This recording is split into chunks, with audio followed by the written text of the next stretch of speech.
Hello and welcome back beautiful people into another video. In this video I'm going to talk about how you can protect your computer hardware. So without wasting your time, let's start this video. Environmental protection, physical protection and software protection. So these three ways you can protect your hardware. First I'm going to talk about environmental protection. Environmental protection. Proper ventilation. Ensure your computer has adequate airflow to prevent overheating. Avoid placing it in enclosed spaces or blocking its vents. Dust management. Regularly clean your computer's interior to remove dust buildup which can cause hardware failures. Compressed air scents and useful for this. Temperature controls. Keep your computer away from heat sources and in a room with moderate temperature. Extreme temperatures can damage components. Humidity control.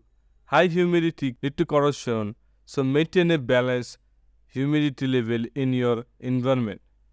Surge protection. Always use a surge protector to safeguard your computer from power fluctuation and spikes that can damage hardware. Physical protection. Secure location. Place your computer in a stable and secure location to prevent accidental falls or damage. Proper handling. Handle your computer with care. Avoid jarring or shaking it. Liquid protection. Keep drinks and other liquid air from your computer. Accidental spills can be catastrophic. Physical barriers.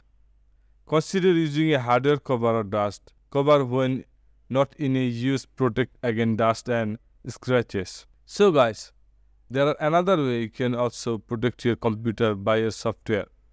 So I'm going to discuss about software protection. Antivirus software. Install and regularly update antivirus software to protect against malware that can damage hardware. Software updates. Keep your operating system and software application up to date with the latest patches to address vulnerabilities. Regular backup. Create a regular backup of your important data to protect against hardware failure. So guys, I hope you understand this video and learn something new. If you learn something new, then subscribe this channel for more upcoming interesting videos.